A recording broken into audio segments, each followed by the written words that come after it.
नमस्कार दोस्तों, stock market का पाठशाला में आप सभी का स्वागत है। आज हम बात करेंगे डबल बॉटम का विषय में। डबल बॉटम चार्ट पैटर्न का ही एक रूप है। दोस्तों, डबल बॉटम को डब्लू बॉटम भी कहते हैं क्योंकि इसकी रचना चार्ट में अंग्रेजी शब्द डब्लू की तरह दिखाई देती है। डबल बॉटम चार्ट पैटर्न मंदी का ट्रेंड में आने वाला बुलिश रिवर्सल चार्ट पैटर्न है। मतलब कि बाजार में जो मंदी का ट्रेंड चल रहा है वो अब समाप्त हो चुका है और अब तेजी की शुरुआत होने वाली है। तो चलिए दोस्तों, अब हम समझते हैं कि डबल बॉटम चार्ट पैटर्न कैसे बनता है और इसके बनते समय हमें किन किन बातों का ध्यान रखना चाहिए। दोस्तों, चार्ट पे हम देखते हैं कि बाजार में लंबा मंदी का ट्रेंड चल रहा है और डबल बॉटम के बनने में यह महत्वपूर्ण है कि पिछला ट्रेंड डाउन ट्रेंड हो। जब चार्ट में डबल बॉटम का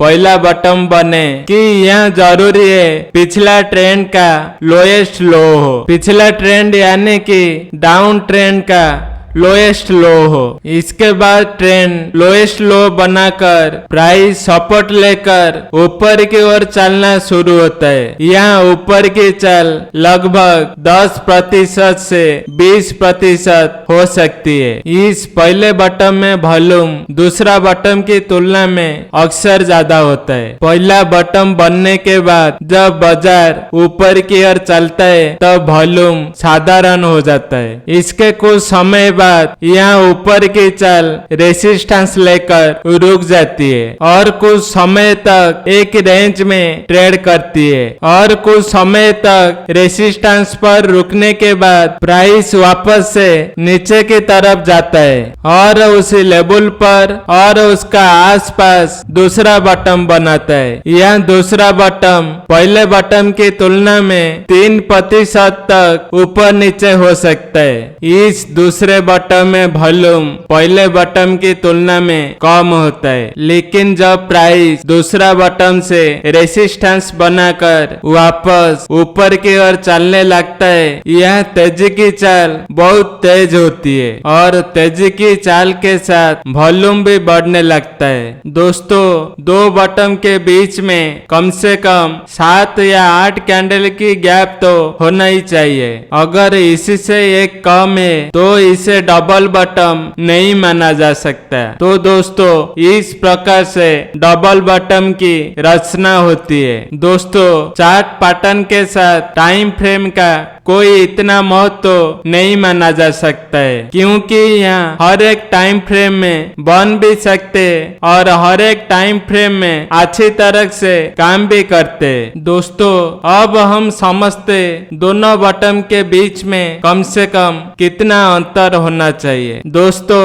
अगर आप डबल बॉटम को इंट्राडे चार्ट में देख रही है, दोनों बॉटम के बीच में कम से कम 7 या 8 कैंडल की गैप तो होना ही चाहिए। शॉर्ट टर्म के लिए दोनों बॉटम के बीच में 3 से 4 हफ्ते का अंतर योग्य माना जाता है। मीडियम टर्म के लिए दोनों बॉटम के बीच में 3 से 4 महीने का अंतर योग्य माना जाता है और लॉन्ग टर्म के लिए दोनों बॉटम के बीच में 1 से 2 साल या उससे भी अधिक का अंतर हो सकता है। यह तीनों नियम डेली चार्ट के हिसाब से।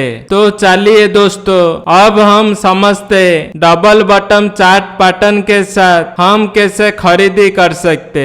इससे पहले मैं आपको यह बता दूं, अगर आप रिस्क रिवॉर्ड रेशियो और स्टॉप लॉस थ्योरी का वीडियो नहीं देखा है तो आप इन दोनों वीडियो को देख लीजिए क्योंकि चार्ट पैटर्न के साथ खरीदी और बिकवाली करने में रिस्क रिवॉर्ड रेशियो और स्टॉप लॉस थ्योरी का महत्वपूर्ण उपयोग है। इन दोनों वीडियो की लिंक मैंने इस वीडियो की डिस्क्रिप्शन में डाल रखा है, आप वहां जाकर इन दोनों वीडियो को देख सकते। चलिए वीडियो में आगे बढ़ते कि समझते कि डबल बॉटम के साथ हम कैसे खरीदारी कर सकते। दोस्तों, अगर आप चार्ट में डबल बॉटम का फॉर्मेशन देख रहे तो आपको इसमें खरीदी करने के लिए सबसे पहले दोनों बॉटम के बीच में जो रेसिस्टेंस से उस रेसिस्टेंस के हाई को टच करते हुए एक हॉरिजॉन्टल लाइन खींचना होगी।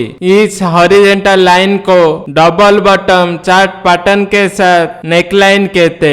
अब आपको इसमें खरीदी करने के लिए यह देखना है कि जब प्राइस दूसरा बॉटम बनाने के बाद जब कोई कैंडल नेकलाइन के ऊपर क्लोजिंग दे दे तो उसका बाद वाली कैंडल में हमें खरीदी करना है, और खरीदी करने के तुरंत बाद जिस कैंडल ने नेकलाइन के ऊपर क्लोजिंग दी है उसके लो के नीचे का स्टॉप लॉस लगाना है। इसी बीच ट्रेड लेने से पहले आपको और एक बात का ध्यान रखना बहुत जरूरी है कि आपका खरीदी करने का पॉइंट से स्टॉप लॉस लगाने का बीच का जो डिफरेंस है वो रिस्क रिवॉर्ड रेशियो 2% नियम के अनुसार होना चाहिए, तभी आपको ट्रेड लेना है। अगर डिफरेंस 2% नियम के अनुसार नहीं है तो आपको यह ट्रेड नहीं लेना है। ट्रेड लेने के बाद आपको ट्रेलिंग स्टॉप लॉस का उपयोग करना है। अब इसमें आखिर पॉइंट यह है, हमें प्रॉफिट बुक कहां पर करना है। प्रॉफिट बुक करने के लिए आपको यह देखना है कि जहां से प्राइस पहली बार नेकलाइन के नीचे जाता है इसे हमें नाम देते पॉइंट ए, और जहां पर पहला बॉटम बनता है इसे हमें नाम देते पॉइंट बी। और पॉइंट ए और पॉइंट बी बीच का जो डिफरेंस है वो हमारा टारगेट है। दूसरा बॉटम बनने के बाद जब प्राइस नेकलाइन के ऊपर चला जाता है तब पॉइंट ए और पॉइंट बी बीच का जो डिफरेंस है वो ऊपर की ओर हमारा टारगेट होगा। जैसे कि पॉइंट ए और पॉइंट बी बीच का डिफरेंस 10 पॉइंट का है तो हमारा टारगेट नेकलाइन के ऊपर 10 पॉइंट का होगा। जब प्राइस 10 पॉइंट के डिफरेंस तक पहुंच जाए तो हमें तुरंत प्रॉफिट बुक करना है। तो दोस्तों इस प्रकार से हमें डबल बॉटम के साथ खरीदी कर सकते। तो चलिए दोस्तों अब हम चार्ट में डबल बॉटम चार्ट पैटर्न को समझ लेते। सबसे पहले आप अपने चार्टिंग सॉफ्टवेयर में जाइए और चार्ट को खोल लीजिए। दोस्तों चार्ट पैटर्न के साथ टाइम फ्रेम का कोई इतना महत्व नहीं है, इसलिए आपको जिस भी टाइम फ्रेम में डबल बॉटम का फॉर्मेशन दिखाई दे रहे आप उस टाइम फ्रेम को खोल लीजिए। जैसा कि मुझे डेली चार्ट में डबल बॉटम का फॉर्मेशन दिखाई दे रहे, यहाँ पर हमारा पहला बॉटम हो गया ये वाला और दूसरा बॉटम हो गया ये वाला। तो अब हम यहाँ पर सबसे पहले डबल बॉटम के बीच में जो रेसिस्टेंस है उसके ऊपर एक नेकलाइन खींचते।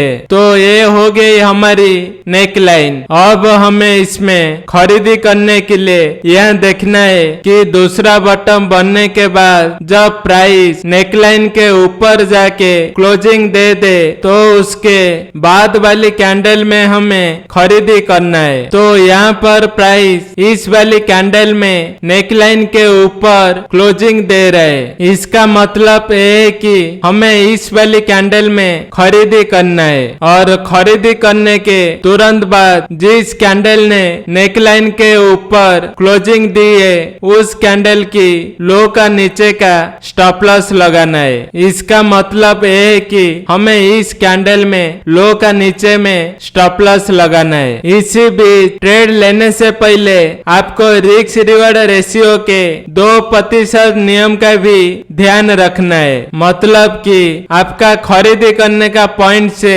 स्टॉप लॉस लगाने का बीच का जो डिफरेंस है वो रिस्क रिवॉर्ड रेशियो के 2% नियम के अनुसार होना चाहिए, तभी आपको ट्रेड लेना है। और ट्रेड लेने के बाद आपको ट्रेलिंग स्टॉप लॉस का उपयोग करना है। इसके बाद प्रॉफिट बुकिंग के लिए आपको यह देखना है कि पॉइंट ए और पॉइंट बी के बीच के डिफरेंस को हमें टारगेट मानना है। तो हमारा पॉइंट ए हो गया ये वाला, पॉइंट बी हो गया ये वाला। तो पॉइंट ए और पॉइंट बी बीच का जो डिफरेंस है वो हमारा टारगेट है। तो अब देखिए इस वाली कैंडल में हमारा टारगेट अचीव हो रहा है। तो हमें इस वाली कैंडल में प्रॉफिट बुक करना है। तो दोस्तों इस प्रकार से हमें डबल बटन के साथ खरीदारी कर सकते। तो दोस्तों यह थी डबल बटन के विषय में संपूर्ण जानकारी। उम्मीद है यह जानकारी